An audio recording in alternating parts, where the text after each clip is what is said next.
అప్పుల బాధలు వెంటాడుతున్నాయా? అయితే 6 జేవిఆర్ వారి జాతిరత్నాలు ధరించండి. మొన్నటి వరకు భానుడు బగబగమన్నాడు.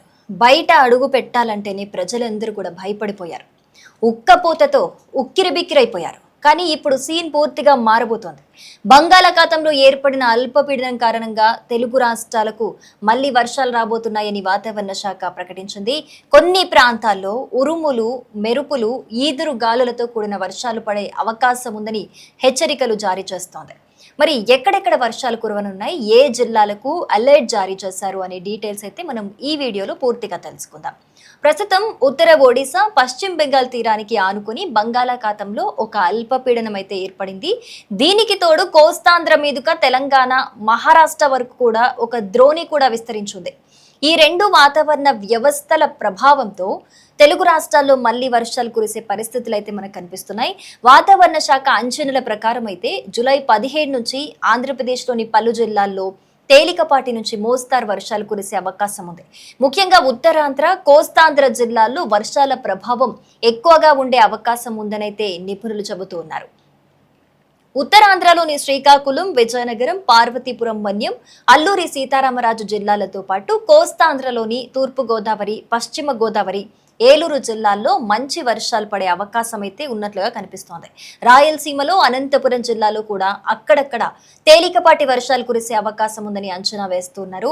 మిగతా జిల్లాల్లో కూడా 1-2 చోట్ల జల్లులు పడే అవకాశాన్ని కొట్టి పారేయలేమని అధికారులు చెబుతున్నారు. అయితే వర్షాలు మాత్రమే కాదు, కొన్ని ప్రాంతాల్లో ఉరుములు, మెరుపులు, పిడుగులతో పాటు గంటకి 40 నుంచి 50 కిలోమీటర్ల వేగంతో ఈదురు గాలులు కూడా వీచే అవకాశం ఉందని హెచ్చరిస్తూ ఉన్నారు. అందుకే ప్రజలందరూ కూడా చాలా జాగ్రత్తగా ఉండాలని సూచనలు జారీ చేస్తున్నారు. ముఖ్యంగా వర్షం పడుతున్న సమయంలో పెద్ద చెట్ల కింద నిలబడి ఉండొద్దు. ఇంకా హోర్డింగ్స్, విద్యుత్ స్తంభాలు, బలహీనమైన గోడలు ఏవైతే ఉంటాయో వీక్ గా ఉన్నవి వాటి దగ్గర అయితే ఉండదు. తెగిపోయిన విద్యుత్ వైర్లు కనిపిస్తే గనక వాటి దగ్గరకు అస్సలైతే వెళ్ళకండి. ఇక పిడుగులు పడే అవకాశం ఉన్నప్పుడు ఖాళీ ప్రదేశాల్లో నిలబడకుండా సురక్షితమైన భవనాల్లో మనం ఆశ్రయం పొందడం అనేది మంచిది. సో ఇప్పటికే ఏపీ విపత్తు నిర్వహణ శాఖ కూడా పలు జిల్లాలకు పిడుగుపాటు హెచ్చరికలు కూడా జారీ చేసింది. అవసరం లేకపోతే వర్షం సమయంలో బయట తిరగకుండా ఉండాలని కూడా సూచించింది. ఇక గత కొన్ని రోజులుగా ఆంధ్రప్రదేశ్లో మళ్లీ ఎండలు తీవ్రంగా పెరిగాయని చెప్పాలి.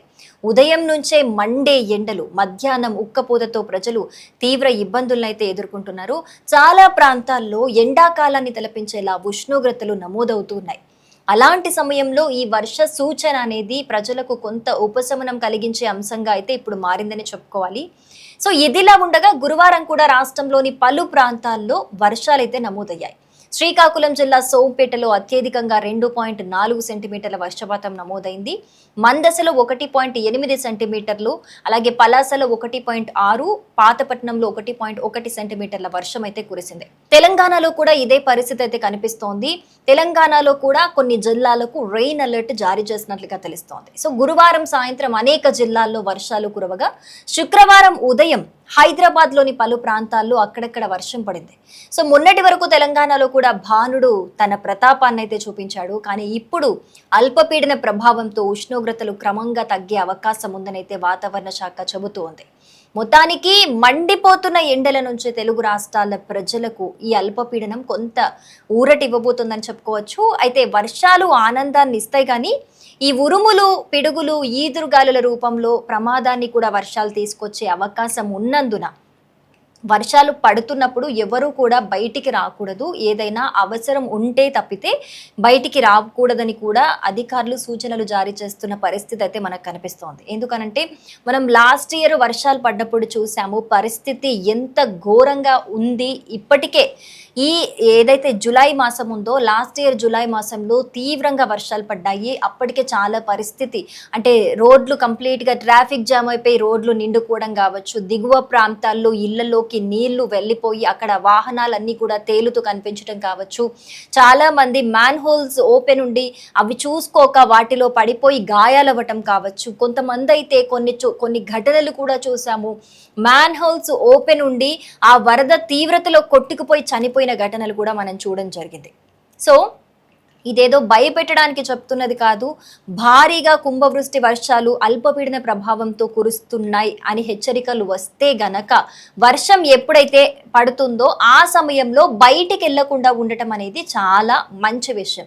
ఎందుకంటే లాస్ట్ ఇయర్ ఈవెన్ కొన్ని కార్పొరేట్ ఆఫీసెస్కి కూడా షిఫ్ట్లు కూడా మార్చడం, అలాగే కొంతమందికి వర్క్ ఫ్రమ్ హోమ్స్ ఇవ్వడం కూడా అటు పోలీసు శాఖ రిక్వెస్ట్ చేస్తే కొన్ని కంపెనీస్ కూడా వర్క్ ఫ్రమ్ హోమ్స్ ఇవ్వడం కూడా మనం చూసాము. సో ఈసారి ఎల్ నీనో ఎఫెక్ట్ వల్ల కూడా అంత తీవ్ర స్థాయిలో, అంటే మనం ఎక్స్పెక్ట్ చేసిన స్థాయిలో అయితే వర్షాలు పడే అవకాశం ఉండదు అని కూడా ఎల్ నీనో ఎఫెక్ట్ వల్ల జరుగుతుంది అని చెప్పారు.